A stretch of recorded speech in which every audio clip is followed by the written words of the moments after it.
الرحمن الرحیم، کیا ہاتھ چھوڑ کر نماز پڑھ سکتے ہیں؟ ہدایت اللہ صاحب کشمیر سے پوچھتے ہیں، کیا رسول اللہ صلی اللہ علیہ وسلم نے کبھی ہاتھ چھوڑ کر نماز پڑھی ہے؟ اس بارے میں رہنمائی فرما دیں۔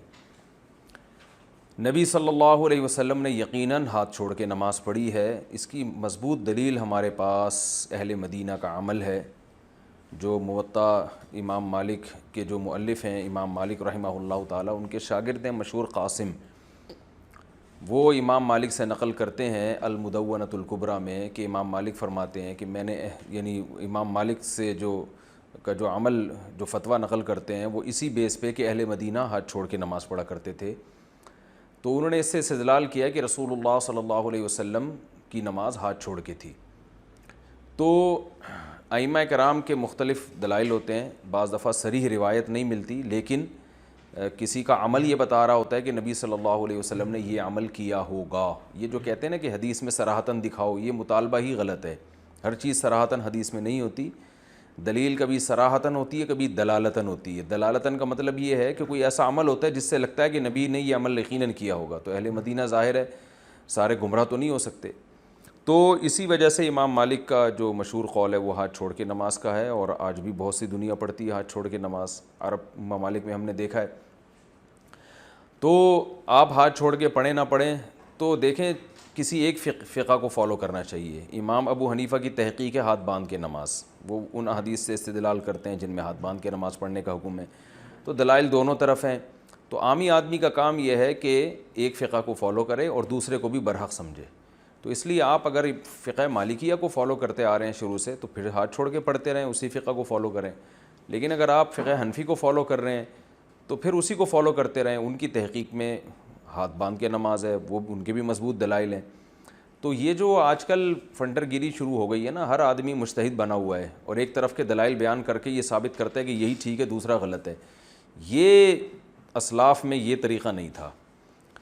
تو یہ اب نئی ایک بدعت ہے، اور بس اپنے آپ کو صحیح سمجھنا۔ تو دلائل ہر ایک کے پاس ہوتے ہیں، ہاتھ چھوڑنے کے بھی دلائل ہیں، ہاتھ باندھنے کے بھی دلائل ہیں، رفع الیدین کے بھی ہیں، نہ کرنے کے بھی ہیں، ہر ایک کا اپنا مجتہد کا اپنا انداز ہے۔ تو سب کو ٹھیک سمجھیں، فالو ایک کو کریں، کیونکہ ایک ٹائم پہ سب کو فالو کرنا ممکن نہیں ہے۔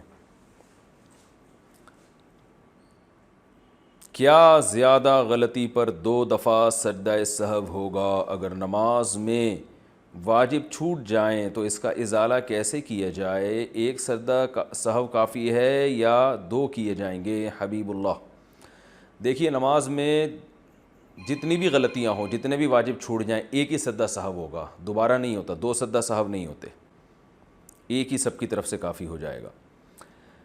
آنکھیں بند کر کے نماز پڑھنا، کیا آنکھیں بند کر کے نماز پڑھ سکتے ہیں؟ مبین صاحب نوشہرہ سے۔ آنکھیں بند کر کے نماز پڑھنا مکروہ اور ناپسندیدہ عمل ہے، کیونکہ رسول اللہ صلی اللہ علیہ وسلم سے آنکھیں بند کر کے نماز پڑھنا ثابت نہیں ہے۔ تو نماز کے سارے احکام توقیفی ہیں۔ توقیفی کا مطلب جیسے جیسے نبی سے منقول ہیں اس طرح کیا جائے گا۔ تو رسول اللہ صلی اللہ علیہ وسلم سے آنکھیں کھول کے ہی نماز پڑھنا ثابت ہے، اس کی بہت سارے دلائل ہیں۔ تو اس لیے آنکھیں کھول کے نماز پڑھا کریں، آنکھیں بند کر کے نہ پڑھیں۔ بعض لوگ کہتے ہیں کہ توجہ بڑھتی ہے ادھر ادھر، تو اس کا بلکہ آنکھیں بند کرنے سے توجہ بڑھتی نہیں ہے، یعنی مرتکز نہیں ہوتی، بلکہ اس کا خطرہ ہوتا ہے کہ اور زیادہ خیالات کا کب جائز ہے۔ اکثر علماء سے سنتے ہیں کہ رشتہ داروں سے قطع تعلق رکھنے والا جنت میں نہیں جائے گا، کیا ہمیشہ کے لیے جنت میں نہیں جائے گا یا سزا ملنے کے بعد جائے گا؟ نیز اگر یہ تعلق کسی خاص وجہ سے خراب ہو جائے تو کیا حکم ہے؟ زمین UAE سے جناب گلزمی خان، یہ زماں ہوتا ہے گلزمی، تو پہلی دفعہ سن رہا ہوں گلزماں، چلیں جناب گلزمین خان صاحب، یہ بالکل صحیح حدیث ہے۔ آپ صلی اللہ علیہ وسلم نے فرمایا کہ رشتہ داری توڑنے والا جنت میں نہیں جائے گا۔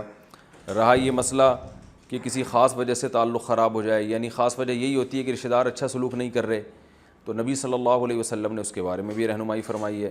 آپ نے فرمایا لیس الواصل بالمکافات، رشتہ داری جوڑنے والا وہ نہیں ہے جو بدلے میں جوڑے، یعنی کوئی اچھا سلوک کر رہا ہے تو آپ بھی اچھا سلوک کریں، یہ تو ویسے ہی نارملی سبھی کرتے ہیں، بلکہ آپ صلی اللہ علیہ وسلم نے فرمایا صل من قطعک، رشتہ داروں میں جو تم سے اچھا سلوک نہ کرے تم اس سے اچھا سلوک کرو، تو یہ ہے رشتہ داری جوڑنا۔ تو اس لیے وہ اگر رشتہ دار اچھا سلوک نہیں بھی کر رہے تو بھی آپ کو کرنا پڑے گا، آپ بڑھ چڑھ کے ان میں جوڑ کی کوشش کریں۔ البتہ اگر ان کی بدسلوکی اس حد تک ہے کہ برداشت سے باہر ہو رہی ہے اور ان سے تعلق رکھنے میں معاملات صحیح ہونے کے بجائے مزید خراب ہوتے چلے جا رہے ہیں اور فساد بڑھتا چلا جا رہا ہے، تو پھر ایسی صورت میں ان سے وقتی طور پر قطع تعلق کیا جا سکتا ہے۔ اور قطع تعلق پھر ایسا نہ ہو کہ بالکل ہی سب بند ہو جائے، بلکہ پھر تعلق کو محدود کر دیا جائے، قطع تعلق نہیں بلکہ تعلقات کو محدود کر دیا جائے، بس سلام دعا پر اکتفا کیا جائے اور کبھی کبھار ان کے ساتھ جو ہے کوئی ہدیہ وغیرہ دے دیا یا کبھی دعوت کر لی، یعنی اس تعلق کو محدود کیا جا سکتا ہے، یہ پھر مجبوری میں اس کی اجازت ہے۔ غریب عورت کے پاس سونا ہو تو زکوٰۃ کیسے دے؟ آج کل ہر عورت کو جہیز میں کچھ نہ کچھ سونا دیا جاتا ہے، پھر اکثر عورتوں کے پاس 100 یا 200 روپے بھی ہوتے ہیں، جس کی وجہ سے زکوٰۃ لازم آتی ہے، جبکہ اکثر عورتیں غریب ہوتی ہیں، زکوٰۃ نہیں دے سکتی۔ کیا ایسی عورتوں کے لیے چاندی کے بجائے سونے کے نصاب پر عمل کرنا ممکن ہو سکتا ہے؟ علی حیدر صاحب، جگہ نہیں بتائیے آپ نے کہاں سے بات کر رہے ہیں۔ دیکھیں یہ بات جو ہے نا کہ غریب عورت کے پاس اگر سونا ہو تو زکوٰۃ کیسے دے، تو وہ غربت کا آپ کا معیار غلط ہے۔ جب ایک عورت کے پاس سونا ہے تو شریعت اس کو غریب مانتی نہیں ہے، کیونکہ اس کے پاس اپنی حاجت اصلیہ سے زائد چیز موجود ہے۔ سونا حاجت اصلیہ میں نہیں آتا۔ حاجت اصلیہ کا مطلب جو ہماری بیسک ضرورتیں، میری اور آپ کی جو بیسک ضرورت ہے وہ روٹی ہے، سب سے پہلے وہ پانی ہے، وہ رہائش ہے کہ گھر ملے رہنے کے لیے۔ تو یہ جو ہماری بیسک ضرورتیں ہیں، سونا نہ نوالا بنا کے آپ کھا سکتے ہو، سونا نہ جو ہے وہ آپ پہن سکتے ہو، پہننے سے مراد جو لباس کا پہننا سطر ڈھانپنے کے لیے زیور کے طور پہ پہنا جاتا ہے وہ، تو اس لیے سونا حاجت اصلیہ سے اضافی چیز ہے۔ تو جس کے پاس یہ سونا ہوگا اس کا مطلب ضرورت سے زائد اس کے پاس ویسے ہی بہت کچھ ہے، اور سونا آج کل ٹھیک ٹھاک مہنگا ہو گیا ہے، لہذا اس کے ساتھ اگر کچھ پیسے بھی ہوں تو زکوٰۃ فرض ہو جائے گی۔ اور یہ کہنا کہ بیچاری کہاں سے دے گی، تو بیچاری نہیں ہے بھائی، اس کے پاس سونا ہے۔ ہاں، اور سال میں ایک دفعہ زکوٰۃ دینی ہے تو اس بیچاری کو چاہیے کہ ہر مہینے تھوڑے تھوڑے پیسے جمع کرتی رہے، اور جب اس بیچاری کے پاس سال میں ایک دفعہ، یعنی زکوٰۃ تو 2.5% ہوتی ہے، 100 میں 2.5 روپے تو بہت تھوڑی سی زکوٰۃ ہے، تو وہ پھر نکال دے۔ اکٹھے نہیں نکالے جا سکتے تو قسطوں میں بھی نکالے جا سکتے ہیں، تو اور پھر بھی اگر پیسے نہیں ہیں تو پھر سونا بیچ دے وہ، تو بیچ کے شریعت یہ تھوڑی کہ سارا سونا بک جائے گا، بلکہ اس میں سے جو ہے نا وہ 2.5% زکوٰۃ نکال دیں۔ تو اس لیے یہ کوئی شرعی عذر نہیں ہے جو آپ نے بیان کیا ہے۔ گناہوں سے بچنے کی دعا، گناہ سے بچنے کی کوئی دعا بتا دیں۔ امرہا خان، اللہم اکفنی بحلالک عن حرامک واغننی بفضلک عمن سواک، یہ دعا مانگا کریں۔ اور یہ دعا یعنی اللہم اکفنی بحلالک عن حرامک، اے اللہ مجھے حلال اتنا دے کہ مجھے اس میں کفایت ہو جائے حرام سے، یعنی حرام کی طرف میں نہیں جاؤں، حلال میں مجھے سحری نصیب فرما۔ اور اغننی بفضلک عمن سواک، اپنے فضل سے مجھے اپنے علاوہ لوگوں سے مستغنی کر دے، کسی کا محتاج نہ بنا۔ اور اللہم اجعلنی ممن یحلل حلالا ویحرم حراما، اے اللہ مجھے ان لوگوں میں شامل فرما دے جو قرآن کے حلال کو حلال سمجھتے ہیں اور قرآن نے جس چیز کو حرام کر دیا اس کو حرام سمجھتے ہیں۔ تو یہ دعا مانگا کریں، عربی میں نہیں آتی، اردو میں مانگا کریں۔ خواب کا وحی سے کیا تعلق ہے؟ کیا یہ بات صحیح ہے کہ خواب وحی کا 40واں حصہ ہے؟ اس کی وضاحت فرما دیں۔ محمد عمیر شکارپور سے، جی رسول اللہ صلی اللہ علیہ وسلم نے فرمایا، صحیح حدیث ہے کہ خواب نبوت کا 46واں حصہ ہے، ایک روایت میں 40واں حصہ ہے۔ اس حدیث کا مطلب، اور ایک اور حدیث خواب کے بارے میں آپ صلی اللہ علیہ وسلم نے فرمایا، لم یبقى من النبوۃ الا المبشرات، کہ نبوت ختم ہو گئی، خوشخبریاں باقی ہیں۔ صحابہ نے پوچھا خوشخبریاں کیا ہیں؟ آپ نے فرمایا الرؤیا الصالحہ، اچھے خواب۔ تو اس سے پتہ چلتا ہے کہ اچھا خواب جو ہے، جو سچا خواب ہم جسے کہتے ہیں، وہ نبوت کا 46واں حصہ ہے۔ اور نبی صلی اللہ علیہ وسلم نے یہ بھی فرمایا کہ قرب قیامت میں مومن کا خواب سچے ہوں گے۔ تو نبوت کا 46واں حصہ، اس کی بہت ساری تفسیریں کی گئی ہیں۔ جو مجھے زیادہ اچھی تفسیر لگتی ہے وہ یہ لگتی ہے کہ کیونکہ نبوت کا جو 100% نبوت ہے وہ تو جبریل وحی لے کر آتے ہیں، وہ 100% پکی چیز ہے۔ اور خواب نبوت کا 46واں حصہ کا مطلب یہ کہ اس وحی کو اگر آپ 46 حصوں میں ڈیوائیڈ کریں تو، کیونکہ خواب بھی من جانب اللہ ہوتا ہے، کبھی شیطان کی طرف سے بھی ہوتا ہے تو اللہ کی طرف سے بھی ہوتا ہے، یعنی اس میں دنیا کے ظاہری اسباب کا دخل نہیں ہوتا۔ وہاں جو آپ کو نیوز مل رہی ہوتی ہیں وہ کوئی محکمہ موسمیات والوں نے یا کسی نیوز چینل نے نہیں بتائی ہوتی، اس کا ظاہری سبب نہیں ہوتا، وہ ڈائریکٹ اللہ کی طرف سے یا شیطان کی طرف سے. تو اس میں چونکہ اللہ کی طرف سے ہونے کا بھی امکان ہے، تو وہی کو اگر آپ 46 حصوں میں ڈیوائڈ کریں تو ایک حصہ صداقت خواب میں ہوتی ہے. ہر خواب میں اس کا امکان ہوتا ہے کہ یہ من جانب اللہ ہو، لیکن اتنا ہی امکان ہوتا ہے، اور بعض دفعہ وہ سچا نکل آتا ہے. تو اس لیے اس کو بالکل خواب کو کالعدم کرنا بھی ٹھیک نہیں ہے، لیکن 100% اس پہ اعتماد کرنا بھی ٹھیک نہیں ہے، کیونکہ عین وہی نہیں ہے بلکہ وہی کا 46واں حصہ ہے. تو اس میں دو انتہاؤں کا لوگ شکار ہیں. کچھ لوگ تو جو لبرلز ہیں وہ تو خوابوں کو لفٹ ہی نہیں کراتے، کہتے ہیں جیسا مرضی اچھا خواب آ جائے ایسے ہی بس خیالات ہیں. اور کچھ خوابوں کو حد سے زیادہ بڑھا دیتے ہیں، جیسے ہمارے روحانی ٹوپی ڈرامے جو چل رہے ہیں آج کل، اور خواب سینٹر کھولے ہوئے ہیں، خوابوں کی تعبیر سینٹر کھلی ہوئی ہیں، اور جو بھی فون آ رہے ہیں ان کو خوابوں کی تعبیریں بتا رہے ہیں. یہ وہ لوگ ہیں جنہوں نے خوابوں کو ان کی حیثیت سے زیادہ بڑھا دی ہے. تو ہمیشہ سچے خواب نہیں آتے، اکثر تو آپ کے دن بھر جو کام ہوتے ہیں وہ خواب میں آ رہے ہوتے ہیں آپ کو. تو ڈرانے خواب اس لیے آتے ہیں، رات کو پیٹ خراب ہوتا ہے، اس میں گیس ہوتی ہے، آپ جب دن میں پریشان ہوتے ہیں تو خواب بھی ویسے ہی آئیں گے آپ کو. بہوؤں کو سانسیں چڑیلوں کی شکل میں نظر آ رہی ہوتی ہیں خواب میں، وہ کوئی تعبیر نہیں ہوتی، اس لیے کہ وہ دن میں جس کو چڑیل سمجھتی ہیں خواب میں وہ چڑیل کی صورت میں آ جاتی ہے. تو یہ سب چیزیں تو ہمارے یعنی یہ دن بھر کے جو اسباب اور اثرات ہیں نا ماحول کے، وہ ہم رات کو ہمارے دماغ پہ اس کے اثر پڑ رہا ہوتا ہے. تو اس طرح کے خوابوں کو لفٹ نہیں کرانی چاہیے. اکثر شادی شدہ خواتین کو جٹھانی سانپ کی شکل میں آ رہی ہوتی ہے، تو بلا وجہ اس کی تعبیریں پوچھ رہی ہیں. بھائی وہ سانپ اس لیے کہ وہ آپ کی جٹھانی ہے، وہ اگر آپ کی بہن ہوتی تو نہیں آتی سانپ کی شکل میں، پھر وہ خوبصورت فرشتے کی شکل میں آ رہی ہوتی. تو اس لیے ان چیزوں کو زیادہ لفٹ نہ کرائیں. لیکن بعض دفعہ واقعی خواب سچا بھی ہو جاتا ہے، اس کی تعبیر بھی ہوتی ہے، اور اس کی ایک بڑی علامت یہ ہے کہ انسان کو خود احساس ہوتا ہے یہ سچا خواب ہے، یہ کوئی معمول سے ہٹ کر کوئی بات ہے اور اس میں مجھے اللہ کی طرف سے کوئی گائیڈنس ملی ہے. تو اس میں پھر یہ ہے کہ اس میں چند شرطوں کے ساتھ اس پر عمل کیا جائے گا. اس کو پہلی بات شریعت کے خلاف نہ ہو. نبی صلی اللہ علیہ وسلم کی احادیث سے جو چیز ثابت ہے، فقہ سے جو چیز ثابت ہے، خواب اگر اس کے اگینسٹ ہے تو خواب کو رد کر دیا جائے گا، اور فقہا نے جو دین بیان کیا اس کو لیا جائے گا. کوئی کسی عمل کی فضیلت خواب سے ثابت نہیں ہوتی، کسی عمل کا مستحب ہونا بھی خواب سے ثابت نہیں ہوتا. کہ آپ کو خواب میں آ کے یہ کس فرشتے نے کہہ دیا کہ جو ہے نا آپ تہجد کے وقت 8 رکعتیں پڑھیں تو یہ ثواب ملے گا، تو وہ 8 رکعتوں کا الگ سے کوئی ثواب نہیں ہے، جو تہجد کی ہیں وہی ہیں. یا کسی کو آ کے بتا دیا کہ یہ والی تسبیح پڑھو گے تو یہ ثواب ملے گا، تو ثواب ملنا نہ ملنا یہ شرعی معاملہ ہے، یہ قرآن و سنت سے پتہ چلے گا، اس کو خوابوں سے کوئی تعلق نہیں ہے.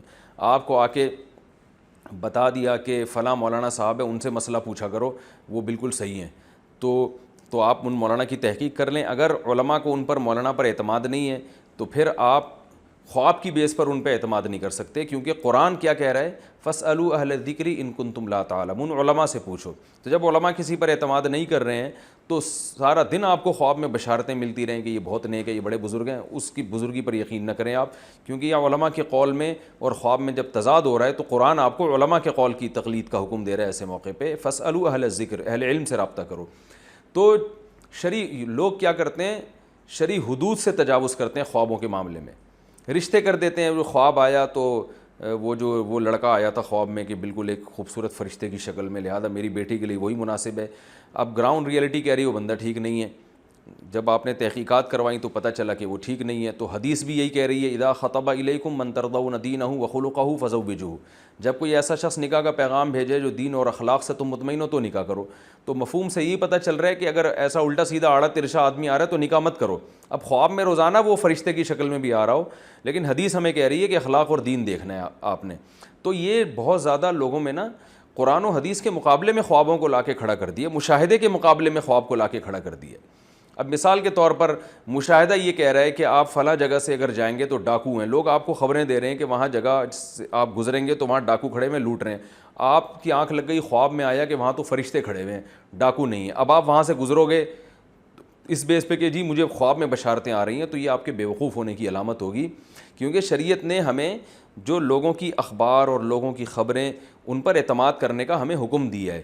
ہم جو حدیث میں بھی تو لوگوں کی خبر پہ اعتماد کرتے ہیں نا، تو ثقہ لوگ جب کوئی خبر دیں گے تو اس کو مانا جائے گا.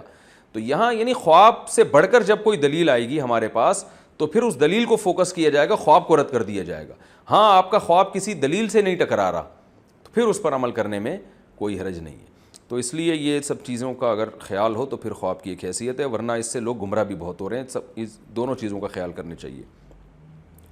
جاگنے کے بعد اچھا ایک اور چیز یہاں پر یہ بھی ہے، آپ کے اعمال اچھے نہیں ہیں، لوگوں کو خواب آ رہا ہوتا ہے میں مجھ سے اللہ خوش ہے اور میں جنت میں ٹہل رہا ہوں، تو وہ بلا وجہ خوش فہمی کا شکار ہو جاتے ہیں کہ ہمیں اللہ کی طرف سے بشارت ملی ہے. تو یہ خواب اللہ کی طرف سے نہیں ہے، یہ شیطان کی طرف سے ہے، کیونکہ آپ کی حرکتیں ٹھیک نہیں ہیں. آپ نہیں جانتے تو محلے والوں سے پوچھیں، وہ آپ کو بتا دیں گے. معذرت یعنی میں آپ سے میری مراد جو لوگ میرا اس وقت کلپ نہیں سن رہے ان کی بات کر رہا ہوں. تو محلے والے بتا دیں گے، بیوی بتائے گی آپ کی اس کی حرکتیں ٹھیک نہیں ہیں، پھر بھی آپ کو خواب میں بشارتیں آ رہی ہیں.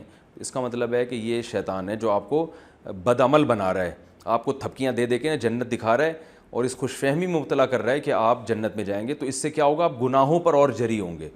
ایک خاتون کا میرے پاس فون آیا کہ میرا بھائی کا انتقال ہو گیا، میں جنت میں ٹہلتے ہوئے دیکھ رہی ہوں. میں نے کہا کہ وہ نماز پڑھتا تھا، کہ نہیں نماز تو کبھی نہیں پڑھی اس نے. تو میں نے کہا پھر یہ جنت میں ٹہلنے والے خوابوں پہ بالکل اعتماد نہ کریں. بے نمازی کے لیے جو قرآن کہہ رہا ہے وہ تو جہنم کی آگ ہے. تو بس بھائی کے لیے رو رو کے دعا کریں. یہ شیطان نے آپ کو خواب اس لیے دکھایا ہے کہ آپ بھائی کے لیے پھر توبہ نہ کریں آپ، کیونکہ آپ کو پتہ تھا بے نمازی ہے، تو بے نمازی کے لیے لوگ تو پھر زیادہ دعا کریں گے نا بہنیں کہ اللہ پتہ نہیں اس کو کیا سزا ہوگی، تو زیادہ روئیں گے. اب خواب آ گیا جنت میں ٹہل رہا ہے، تو اب آپ نے اس کے لیے دعا نہیں مانگنی، اس لیے کہ یار وہ تو چلو جنت میں چلا گیا، اب کیا دعا رہ گئی. تو شیطان چاہ رہا ہے کہ وہ پیچھے جو لوگ دعا مانگتے تھے نا وہ بھی نہ مانگے. تو یہ پہلے عمل ہے، بعد میں یہ ساری چیزیں. تو ہاں آپ کے نیک اعمال ہیں، اچھے اعمال ہیں، گناہوں سے بچنے کی توفیق مل رہی ہے آپ کو ماشاءاللہ، اور جو ہے آپ دین پہ مضبوطی سے قائم ہیں. پھر خواب میں اگر خوشخبری مل رہی ہے جنت کی تو پھر یہ اللہ کی طرف سے یقیناً تسلی ہے، کیونکہ یہ خواب دلیل شرعی سے ٹکرا نہیں رہا ہے، بلکہ دلیل شرعی اس خواب کی اور تائید کر رہی ہے. پھر اس خواب کو جو ہے نا ایک تسلی کے طور پر بیان بھی کیا جا سکتا ہے اور تسلی بھی ہو سکتی ہے، الحمدللہ بھئی اللہ کی طرف سے خوشخبری مل رہی ہے. اسی طرح آپ کے اعمال بہت اچھے ہیں، آپ شریعت پہ مکمل چل رہے ہیں، اپنی طرف سے جتنی کوششیں کر رہے ہیں، خواب میں آپ جہنم کی آگ میں جل رہے ہیں، تو بھی مایوسی کی ضرورت نہیں ہے. یہ شیطان ہے جو آپ کو عمل سے ہٹا رہا ہے، مایوس کر رہا ہے، کیونکہ اللہ نے کہا جس کا عمل اچھا ہوگا اس کو جنت میں لے کے جاؤں گا. تو اس لیے پہلے عمل بعد میں یہ خواب، یہ پوری تفصیل سنانے کا یہ مقصد ہے. جاگنے کے بعد ہاتھ دھونے کا شرعی حکم. صبح جاگنے کے بعد ہاتھ کو دھونے کا جو حکم ہے اس کی شرعی حیثیت کیا ہے؟ نیز آج کل نل سے پانی لیا جاتا ہے، تو کیا ہاتھ دھونے کے بعد نل پر پانی بہانا بھی ضروری ہوگا؟ مسز فیصل آباد سے. رسول اللہ صلی اللہ علیہ وسلم نے فرمایا اذا استيقظ احدكم من منامه فلا يغمسن يده في الاناء حتى يغسلها ثلاثا فانه لا يدري اين باتت يده غدا. کہ آپ صلی اللہ علیہ اين باتت يده بلمس، کہ جب تم میں سے کوئی شخص جاگتا ہے تو اپنا ہاتھ برتن میں ہرگز نہ ڈالے جب تک 3 دفعہ دھو نہ لے، کیونکہ اس کو پتہ نہیں ہے کہ اس نے ہاتھ نے رات کہاں گزاری ہے. رات کو گندگی بھی لگ سکتی ہے ہاتھ کے اوپر. تو وہ ہے بالٹی میں ہاتھ ڈالنا، کیونکہ بالٹی میں ڈالیں گے تو پانی ناپاک ہو جائے گا. برتن سے مراد یہ پانی کا برتن. تو آج کل جو نلکے ہیں تو اس سے ہاتھ دھو لیں تو وہ تو بہت اچھا ہو جائے گا. باقی یہ کہ نلکے کو بھی ہاتھ سے دھونا ضروری ہے، دھو لیں تو کیا جا رہا ہے، تھوڑا سا چلو لے کے نلکے کے اوپر ڈال دیا. تو اس میں البتہ وہمی نہ بنے، کیونکہ پھر وہ جہاں جہاں جیسے کرونا وائرس پھیل رہا ہے نا، تو ایسے لوگ سمجھتے ہیں ناپاکی بھی پھیلتی ہے.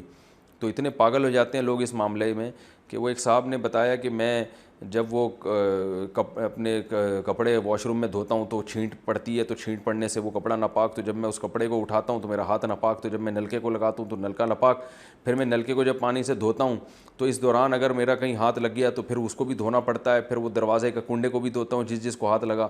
تو یہ کرونا وائرس والے اتنی احتیاط نہیں کر رہے جتنا یہ تو اتنا پاگل نہ ہو جائیں. ناپاکی کے مسائل میں بس اعتدال سے چلنا چاہیے، بہت زیادہ غیر محتاط بھی نہ ہو جائیں اور بہت زیادہ احتیاط بھی نہ کریں، درمیان میں چلیں.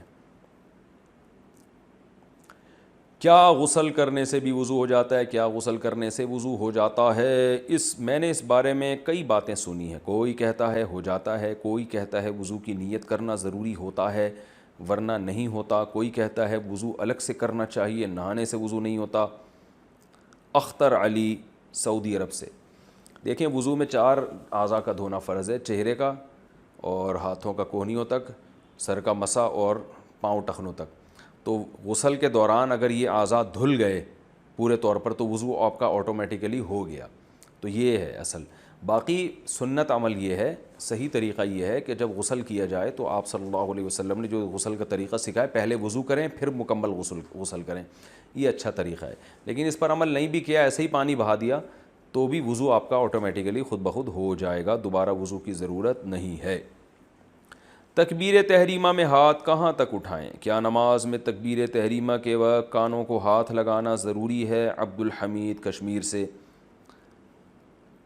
اچھا بھائی، عنوان یہ ہے کہ تکبیر تحریمہ میں ہاتھ کہاں تک اٹھائے جائیں، اور سوال یہ ہے کہ اٹھانا کہاں تک ضروری ہے۔ چلو دیکھیے، حدیث میں 3 طرح کی حدیثیں ہیں۔ ایک حدیث میں آتا ہے کہ آپ صلی اللہ علیہ وسلم نے ہاتھ اٹھائے شحمت اذنیہ ہی، کہ کانوں کی جو لو ہے نا، یہاں تک کانوں کی جو لو ہے یہاں تک آپ صلی اللہ علیہ وسلم نے ہاتھ اٹھائے تکبیر تحریمہ کے وقت۔ اور ایک حدیث میں آتا ہے فروع اذنیہ ہی، کانوں کے کناروں تک ہاتھ اٹھائے۔ اور ایک میں آتا ہے کہ حذو منکبیہ، اپنے کندھوں تک آپ صلی اللہ علیہ وسلم نے ہاتھ اٹھائے۔ تو اس لیے بعض ائمہ اس کے قائل ہیں کہ کندھوں تک ہاتھ اٹھائے جائیں، بعض اس کے قائل ہیں کہ کانوں تک اٹھائے جائیں، بعض اس کے قائل ہیں کہ یہاں تک اٹھائے جائیں۔ تو امام حنیفہ کی کوشش یہ ہوتی ہے کہ تمام احادیث کو جمع کر کے وہ ایک رائے قائم کرتے ہیں۔ تو انہوں نے تینوں روایتوں پر عمل کیا، اور یہ ان کا جو فقہ حنفی میں کہا جاتا ہے وہ یہ ہے کہ یہ جو آپ کے انگوٹھا ہے نا، یہ کانوں کی لو کے برابر آ جائے۔ تو اس سے کیا ہوگا، وہ یہ کہتے ہیں کہ جس صحابی نے ہتھیلیوں کا اعتبار کیا، نبی کی ہتھیلیوں کو ہاتھ سے تعبیر کیا، تو انہوں نے کہا کہ کندھوں تک ہاتھ اٹھائے جائیں۔ تو انہوں نے اصل میں جب نبی صلی اللہ علیہ وسلم کی ہتھیلیوں کو دیکھا اور تو کہا کہ وہ کندھوں تک اٹھی ہوئی تھیں۔ اور جن صحابی نے کہا کہ کانوں کے اوپر کے حصے تک ہاتھ اٹھائے جائیں، انہوں نے انگلیوں کا اعتبار سے کہا ہے کہ نبی صلی اللہ علیہ وسلم کی انگلیاں مبارک کانوں کے اوپر کے حصے تک تھیں۔ اور جن صحابی نے کہا کہ یہ کانوں کی یہ اس نرم حصے تک ہاتھ اٹھائے جائیں، تو انہوں نے نبی صلی اللہ علیہ وسلم کے انگوٹھے کو دیکھا کہ ہاتھ کے درمیانی حصے کو۔ تو اگر آپ اس طرح سے عمل کرتے ہیں تو تینوں حدیثوں پر عمل ہو جاتا ہے، کندھے والی بھی، کانوں کے اس حصے والی بھی، اور کانوں کے اوپر والے حصے والی بھی۔ تو یہ رائے ہے، باقی اس میں ائمہ کے دوسرے اقوال بھی ہیں، تو یہ ہماری رائے میں سب سے بہتر ہے۔ باقی اس میں کانوں کو اس کو ہاتھ لگانا ثابت نہیں ہے، یہاں تک ہاتھ اٹھانا ہے۔ کوئی لگا بھی لیتا ہے تو بھی کوئی فرق نہیں پڑتا، لیکن بہتر یہی ہے کہ یہاں تک ہاتھ اٹھائے جائیں، کانوں کو لگانے کا نہیں ہے کہیں بھی۔ تہجد میں اردو میں دعا کر سکتے ہیں؟ تہجد کی نماز میں دعا مانگ سکتے ہیں اردو میں؟ نگہت خان سعودی عرب سے۔ نماز کے اندر اردو میں دعا نہیں مانگ سکتے، ہاں تہجد کی نماز کے بعد آپ ہاتھ اٹھا کے اردو میں دعا مانگیں، انگلش میں مانگیں، پشتو میں مانگیں، پنجابی میں مانگیں، آپ کی مرضی ہے۔ بیٹھ کر نماز پڑھنے کا ثواب کتنا ہے؟ نفل نماز کھڑے ہو کر پڑھنی چاہیے یا بیٹھ کر؟ کیا دونوں صورتوں میں ثواب برابر ہے؟ طاہر انصاری فرانس سے۔ نہیں، دونوں صورتوں میں ثواب برابر نہیں ہے۔ جو بیٹھ کے نماز پڑھنے سے نماز کا ثواب آدھا ہو جاتا ہے۔ کیا عقیقہ میں صرف بکرا ذبح کر سکتے ہیں؟ شارق صاحب بہار سے پوچھتے ہیں، کیا عقیقے میں صرف بکرا ذبح کر سکتے ہیں یا بڑا جانور بھی ذبح کر سکتے ہیں؟ کچھ لوگ کہتے ہیں کہ حدیث میں صرف بکرے کا ذکر ہے، اس بارے میں وضاحت فرما دیں۔ جو حدیث میں جو ہے وہ شاتعینی کا تذکرہ ہے، جو بکرا دمبا دونوں پر اطلاق ہوتا ہے اس کا۔ باقی یہ جو حدیث میں بکرا یا شات کا ذکر ہے، تو اس سے مراد بکرا یا شات نہیں بلکہ ایک جانور۔ اور ہمیں یہ بھی پتہ ہے کہ بڑے جانور میں ایک جانور 7 جانوروں کے برابر ہوتا ہے۔ تو دلالت النص سے اسی حدیث سے پتہ چلتا ہے کہ گائے میں بھی ایک حصہ قربانی کا لیا جا سکتا ہے۔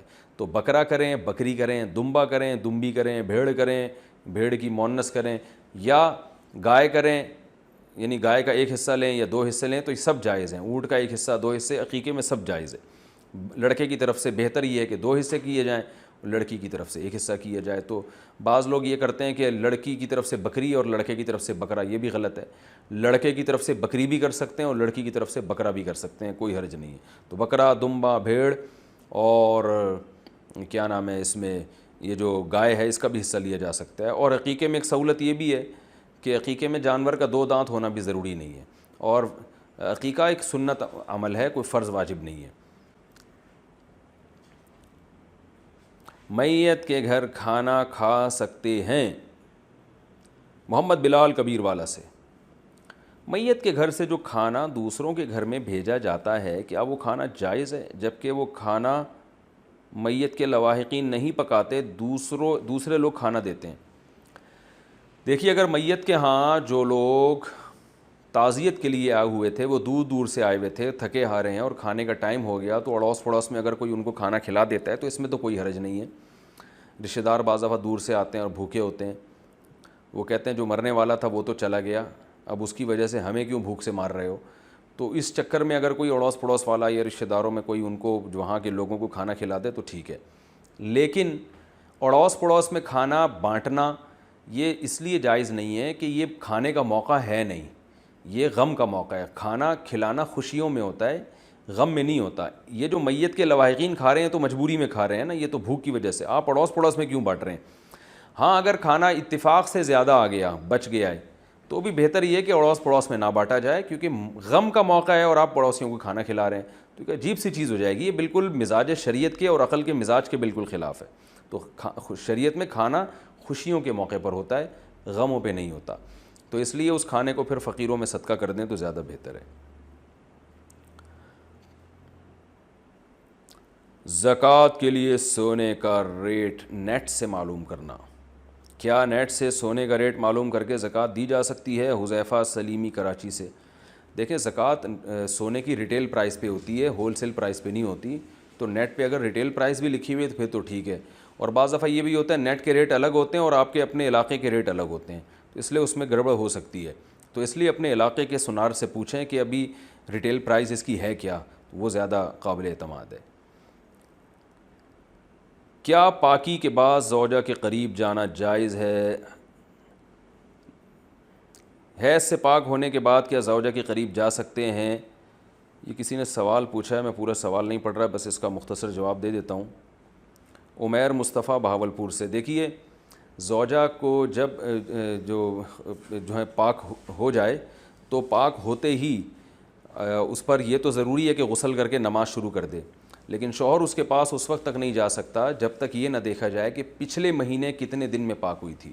اگر پچھلے مہینے کوئی خاتون 8 دن میں پاک ہوئی اور اس دفعہ 6 دن میں پاک ہو گئیں تو نماز تو شروع کر دیں گی, لیکن شوہر نہیں جا سکتا ان کے قریب جب تک کہ 8 دن پورے نہ ہو جائیں, کیونکہ اس بات کا امکان موجود ہے کہ پچھلی دفعہ 8 دن ایام ہوئے تھے تو ہو سکتا ہے اس دفعہ بھی 8 دن ہو. تو کیونکہ خواتین کی عادت ہوتی ہے, جو اسی عادت کے حساب سے ان کو جو بلیڈنگ ہوتی ہے, تو اس بات کا امکان چونکہ موجود ہے اس لیے قریب جانے میں احتیاط لازم ہے. بچے کو دودھ پلانے کی کتنی مدت ہے؟ بچے کو دودھ پلانے کی شرعی مدت کتنی ہے؟ کیا لڑکے کے مقابلے میں لڑکی کی مدت آدھی ہوتی ہے؟ ثاقب انڈیا. بھائی دونوں ایک ہی جیسا پیٹ لے کے پیدا ہوتے ہیں, لہذا جتنی بچے کی مدت ہے اتنی بچی کی مدت ہے, اور وہ 2 سال ہے. تو 2 سال تک مائیں بچوں کو دودھ پلا سکتی ہیں, چاہے لڑکا ہو یا لڑکی ہو. صحیح قول کے مطابق 2 سال کے بعد, یعنی مفتہ بھی قول کے مطابق 2 سال کے بعد دودھ پلانے کی اجازت نہیں ہے. رضائی اولاد کو کیا وراثت ملے گی؟ رضائی بیٹے یا بیٹی کا شرعی وراثت میں کیا حکم ہے؟ ثاقب صاحب انڈیا سے. نہیں, رضائی بیٹے یا رضائی بیٹی کا وراثت میں کوئی حصہ نہیں ہے, یہ ذہن میں رکھیں. کیا ولد الزنا کا وراثت میں حصہ ہوگا؟ اگر کوئی بچہ زنا سے پیدا ہوا ہو تو کیا وہ وارث کا حقدار, وراثت کا حقدار ہوگا؟ اگر ہوگا تو کس کی طرف سے؟ محمد عارف کینیا سے. جو ولد الزنا بچہ ہے تو جس کے پانی سے اللہ نے اس کو پیدا کیا, یعنی جو اس کا باپ ہے, جس کو شریعت باپ نہیں مانتی, تو اس باپ سے کوئی تعلق نہیں ہے, اس کا وراثت میں اس سے کوئی حصہ نہیں ہوگا. البتہ اپنی ماں سے اس کو وراثت ملے گی. تو کیونکہ ولد الزنا بچے کا باپ سے کوئی رشتہ نہیں ہوتا, شریعت اس کو باپ مانتی نہیں ہے. چوری کے مال کی خرید و فروخت کا حکم. چوری کے مال کی خرید و فروخت کے بارے میں کیا حکم ہے شیخ احسان؟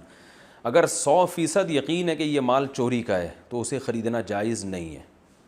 اگر خرید لیا تو اس کی قیمت الگ سے صدقہ کرنی پڑے گی, پھر آپ کے لیے وہ جائز ہو جائے گا. وراثت میں کاروباری اور غیر کاروباری بیٹوں کا حصہ. والد نے 3 بیٹوں کو اپنی زندگی میں کاروبار سے علیحدہ کیا اور ایک بیٹے کو اپنے ساتھ شریک رکھا. 10 سال بعد والد کا انتقال ہوا. اب والد کی میراث میں, جس میں ایک بیٹے کی انفرادی محنت 10 سال کی شامل ہے, 4 بیٹوں میں یہ وراثت کیسے تقسیم ہوگی؟ رحیم داد 4 سدہ سے. دیکھیے فقہاء نے یہ مسئلہ بہت وضاحت سے لکھا ہے کہ باپ کے کاروبار کو اگر بیٹے ترقی دیتے ہیں, انویسٹمنٹ باپ کی تھی تو وہ باپ ہی کا کاروبار کہلائے گا. ایک بیٹے نے چاہے اس کو زمین سے آسمان تک پہنچا دیا ہو, اس کو الگ سے کوئی حصہ نہیں ملے گا. جتنی بھی ترقی دی ہو تو بیٹے کی حیثیت باپ کے ساتھ محض ایک معاون کی ہوگی. تو اس لیے اس کاروبار میں سارے بچوں کا حصہ ہے. یہ بیٹا یہ نہیں کہہ سکتا کہ اس کاروبار کو میں نے محنت کی ہے, میں تو اس محنت کا آپ کو آخرت میں ثواب مل جائے گا انشاءاللہ. لیکن یہ کہ وراثت میں سب کا اس کاروبار میں جتنا ہر شرعی وارث کا حصہ اتنا ہی اسی بیٹے کا بھی ہوگا. اس لیے جو لوگ اپنی زندگی میں یعنی اپنے بیٹوں کو بزنس میں اپنے ساتھ لگاتے ہیں اور ان کے بیٹے محنت کر کے کاروبار کو ترقی دیتے ہیں، تو ایسے والد کو چاہیے کہ زندگی ہی میں اس بیٹے کو اس محنت کی وجہ سے کچھ حصہ ہینڈ اوور کر دے، اس کو مالک بنا دے، تاکہ بعد میں جھگڑے نہ ہوں۔ اگر زندگی میں ایسا نہیں کیا، سراحت نہیں کی، تو پھر وہ وراثت میں اس کا بھی اتنا ہی حصہ ہوگا جتنا دوسروں کا حصہ ہوتا ہے۔ اسپرائٹ اور کوک پینا کیسا ہے؟ کیا کوک یا اسپرائٹ کی بوتل پینا جائز ہے؟ محمد بلال کبیر والا سے، جی ہاں جائز ہے۔ کوک ہے، اسپرائٹ ہے، اس میں ناجائز والی کوئی چیز نہیں ہے۔ صحت کے لیے اچھی ہے یا نہیں ہے، یا قبلہ حکیم صاحب سے یا ڈاکٹر صاحب سے آپ پوچھیں، بہرحال جائز ہے۔